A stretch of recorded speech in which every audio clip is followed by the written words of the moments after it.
اس بار ایسا کیا ہوا کہ یہ صورتحال بن گئی؟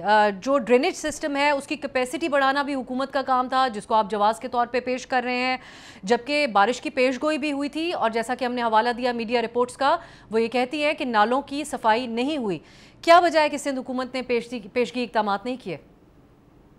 دیکھیں، میں ڈس ایگری کروں گا۔ بالکل تقریباً 4 دن پہلے سندھ وزیر اعلیٰ ہاؤس کے اندر ہی انڈر دا لیڈرشپ آف وزیر اعلیٰ سندھ ہمسیلف ایک ہائی لیول میٹنگ رکھی گئی تھی، جس میں لوکل گورنمنٹ کے منسٹر سعید غنی صاحب، میئر کراچی مرتضیٰ وہاب اور دیگر جو بیوروکریٹس ہیں اور سرکاری افسران ہیں وہ موجود تھے، اور نالوں کی صفائی کرائی گئی تھی۔ ابھی ہمیں شواہد مل رہے ہیں کہ نالے کی صفائی کرنے کے بعد بارش والے دن جیسی بارش شروع ہوئی ہے تو بوریوں میں پتھر بھر بھر کے پھینکے گئے ہیں نالوں کو بلاک کرنے کے لیے۔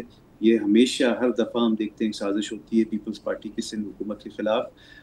حالانکہ ہمارے جو جتنے بھی گورنمنٹ مشینری ہے وہ ابھی بھی موجود ہے پورے کراچی کے اندر۔ ہمارے لوکل گورنمنٹ منسٹر، ہمارے میئر، ہمارے دیگر وزراء، خود وزیر اعلیٰ سندھ گشت کر رہے ہیں پورے شہر کا، اور زیادہ تر جو مین روڈز ہیں ان کو ہم نے پانی سے کلیئر کر دیا ہے۔ ابھی آپ کو اگین جس وقت میں آپ سے اس وقت گفتگو کر رہا ہوں دوبارہ سے ایک اسپیل شروع ہو گیا، آج کا یہ تیسرا اسپیل ہے بارش کا۔ جیسے جیسے پانی آتا جاتا ہے، پانی جمع ہوتے جاتا ہے، ہم خالی کرتے جاتے ہیں اس کو، بٹ جب تک یہ بارش نہیں رکے گی یہ ایک سائیکل چلتے رہے گا۔ بٹ ریسٹ ایشورڈ ہم عوام کو بے یار اور مددگار نہیں چھوڑیں گے۔ ہماری ذمہ داری بالکل ہے، اور ذمہ داری کو پوری طرح سے ہم ریلائز کرتے ہوئے ہمارے تمام M N As, M P As, local government کے افسران سب موجود ہے گراؤنڈ پہ۔ میرا جو حلقہ ہے لیاری اس وقت پوری طرح سے کلیئر ہے پانی سے۔